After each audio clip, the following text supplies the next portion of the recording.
মধ্যে 1 নম্বর প্রায়োরিটি দিয়ে সরকারের উচিত ছিল।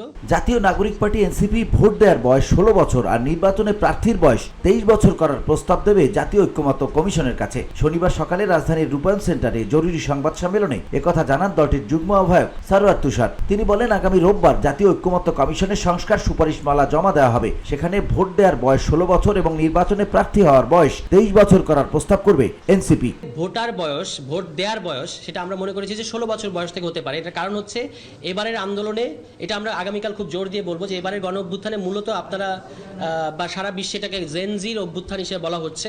তো এই যে তারা এত বড় একটা স্টেট তাদের এবার গণ অভ্যুত্থানের মতো তৈরি হয়েছে, এর পরবর্তী যে বাংলাদেশ এবং আসন্ন যে নির্বাচন, এই নির্বাচনে তারা মতামত দিতে পারবে না শুধুমাত্র এই তাদের 18-র নিচে হওয়ার কারণে। এটা আমরা যৌক্তিক মনে করছি না। গণ অভ্যুত্থানের পর সংবিধান আর কার্যকর নেই উল্লেখ করে নতুন সংবিধান রচনা করার দাবি জানান জাতীয় নাগরিক পার্টির এই নেতা। সারোয়ার বলেন, এনসিপি মনে করে আগামী নির্বাচন গণপরিষদ হওয়া উচিত। সংবিধান সংস্কার কাজ শেষ করে একটা নির্দিষ্ট সময় পর এই গণপরিষদই আইনসভায় রূপান্তরিত হবে।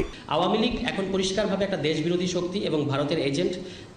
তারা যদি আন্দোলনের নামে, সেটাকে আমরা আন্দোলন বলবো না, তারা একটা দেশকে অস্থিতিশীল করার জন্য নামবে। তখন সেই ক্ষেত্রে পুলিশ প্রপোর্শনের যে বল প্রয়োগের যে অধিকার পুলিশে আছে, সেটা সবসময় থাকবে। বসুন্ধরা, উত্তরা, বনশ্রী, কুড়িল ও বাড্ডা সহ রাজধানীর বিভিন্ন স্থানে অভিজাত ও অত্যাধুনিক মানের ফ্ল্যাট কেনার এক নির্ভরযোগ্য প্রতিষ্ঠান প্লেজেন্ট প্রপার্টিজ লিমিটেড। তাই আপনার স্বপ্নের আবাসনের জন্য আজই যোগাযোগ করুন। Pleasant properties limited, where destiny matches eventually. বর্তমানে ভোটার হয়ে ভোট দিতে 18 বছর হতে হয় একজনকে, আর নির্বাচনে প্রার্থী হতে 25 বছর পূর্ণ হতে হয়, যা আবার কমিয়ে আনার প্রস্তাব রাখতে যাচ্ছে তরুণদের নিয়ে গড়া নতুন রাজনৈতিক দল জাতীয় নাগরিক পার্টি।